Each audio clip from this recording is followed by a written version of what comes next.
To begin, remove the lug bolts and front rim from the vehicle. You will now detach the brake line from the strut body. There is one bolt that will need to be removed to free this line from the strut.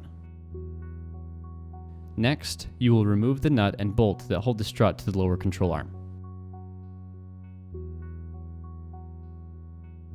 To allow for enough clearance to remove the strut from the vehicle, you will need to unbolt the upper control arm from the body. There will be one bolt on the side of each strut, and once removed, the hub can be moved to the side.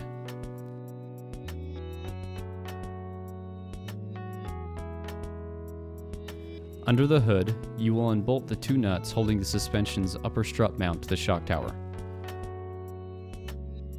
The strut will now be free to remove from the vehicle.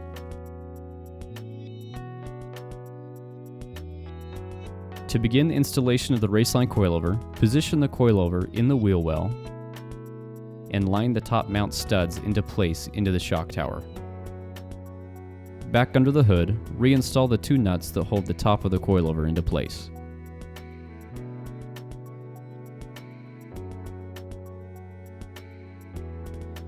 You will now reinstall the upper control arm.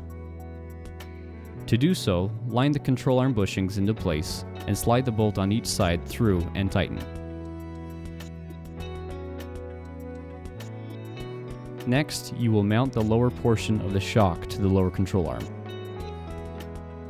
Prior to sliding the bolt through the mount, ensure that you have placed the supplied brake line bracket towards the front of the vehicle and slide the bolt through. The OEM suspension may have the mounting nut welded to the OEM shock mount. You will either need to grind the welds that hold the nut to the shock to be reused or source a new mounting nut. To install the brake line to the brake line bracket, wrap the supplied rubber bushing around the brake line and clip into place on the bracket.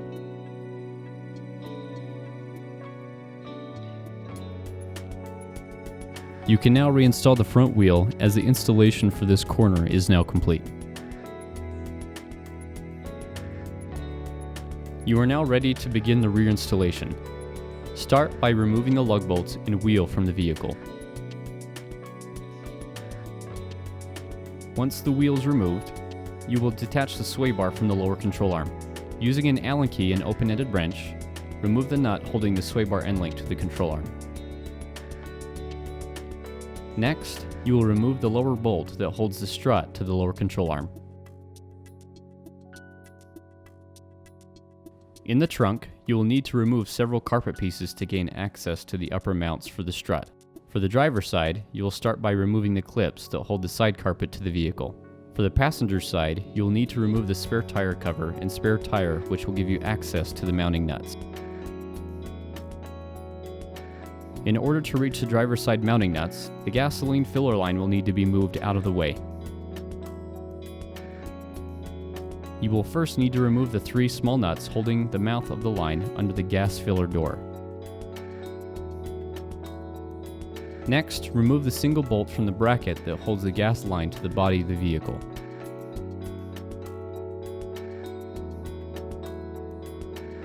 To move the gas line, you will need to compress the unit by pushing into the trunk.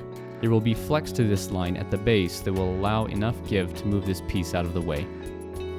You will now be able to get to the strut mount nuts. Remove these two nuts and you'll be able to remove the strut from the vehicle. You are now ready to install the Raceland coilover. Start by inserting the coilover into the wheel well and line the top mount studs into the proper location in the shock tower.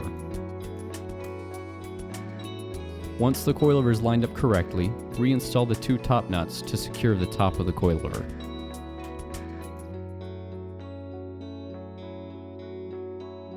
Move the gas line back into place, ensuring that the three mounting studs are lined up, and reinstall the bolt to secure the gas line to the vehicle.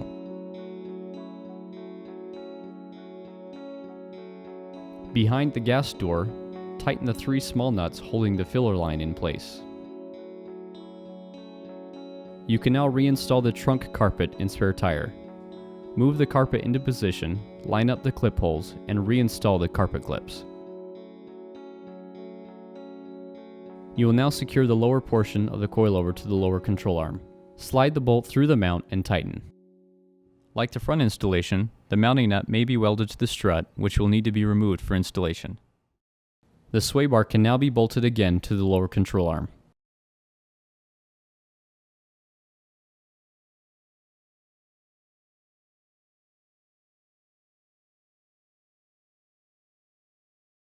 You can now reinstall the rear wheel, as the rear installation is complete.